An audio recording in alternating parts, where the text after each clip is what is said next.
It is a late night, not too late, but it's quite late to sleep. But I wish to watch TV all night because it's a chance to use my time as I am home alone. I spoke to myself as I was watching the TV all that day alone. Yes, today's night is a home alone night. My mom and dad left for some important function and I was not invited. Even my parents did not wish to take me. So they gave me a mobile and a TV with my table full of snacks.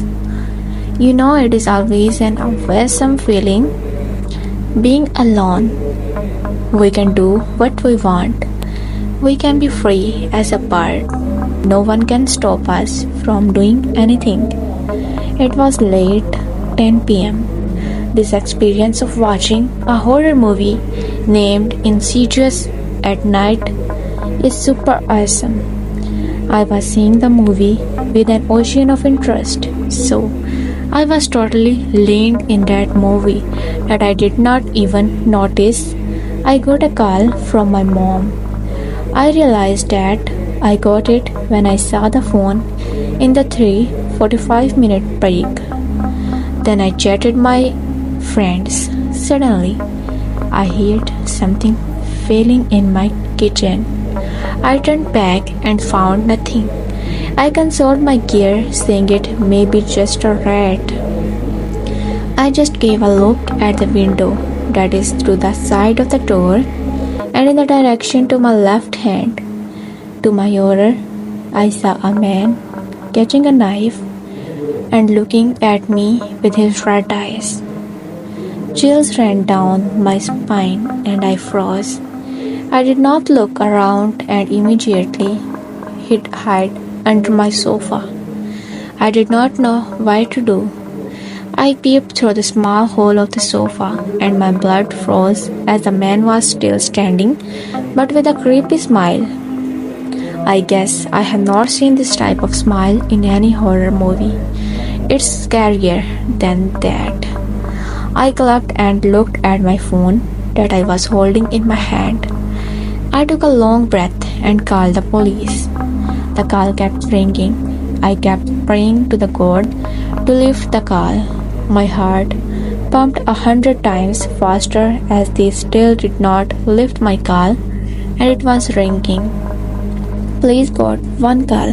I prayed for the millionth time. Hello, somebody answered my call and that is when I felt like I was dead born. Hello.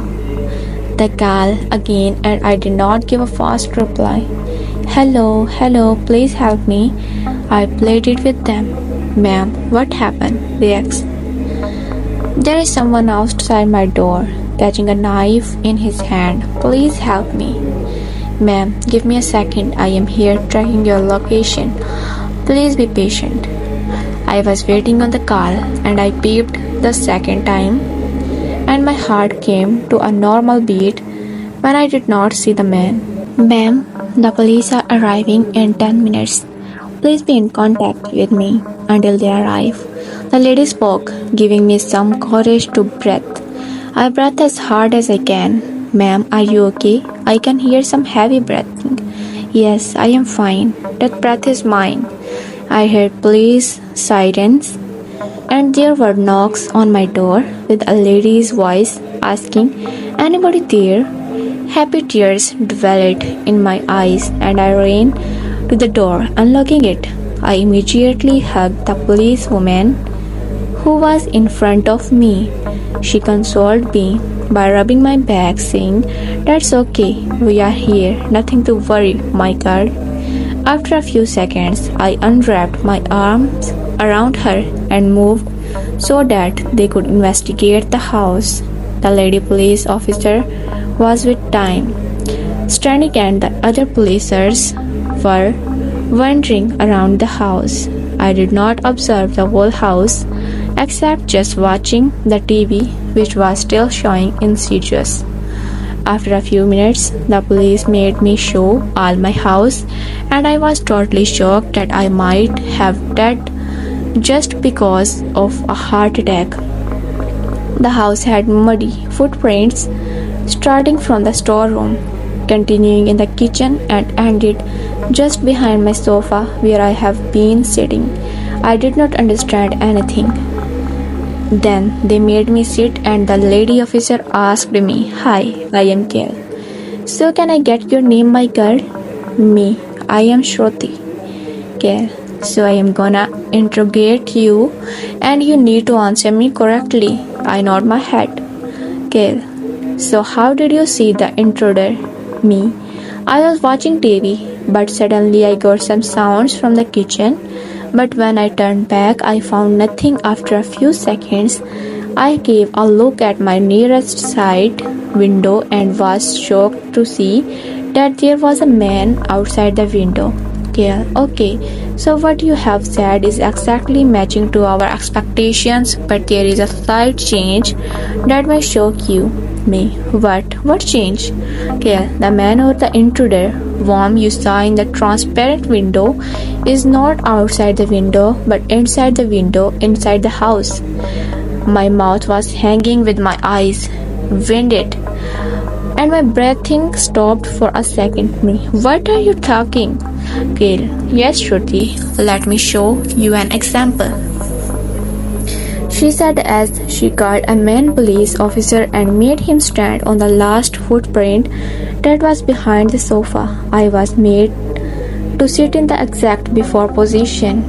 I looked at the window and was thrilled that his reflection was like he was outside the window but not inside. I turned towards Officer Gale. She smiled at me and asked, looking like it was outside. I nodded my head and asked. I realized he was inside, behind me. But how did he break into the house? He broke your storeroom, which was really weak, Gale said, as she showed me the rusted log. But why did not he kill me? I asked. That is what we are thinking, but by God's grace, you were saved. We will inform your mother and father about this. You can take rest sitting here. We will be here until your mom and father arrive, she said as she was searching for something in her pocket. Maybe a phone to call my parents. I sat down on the sofa and was just blankly looking at the window, wondering why that intruder did not kill me. I don't why. He did not even when he had a chance, but I believe it was by God's grace.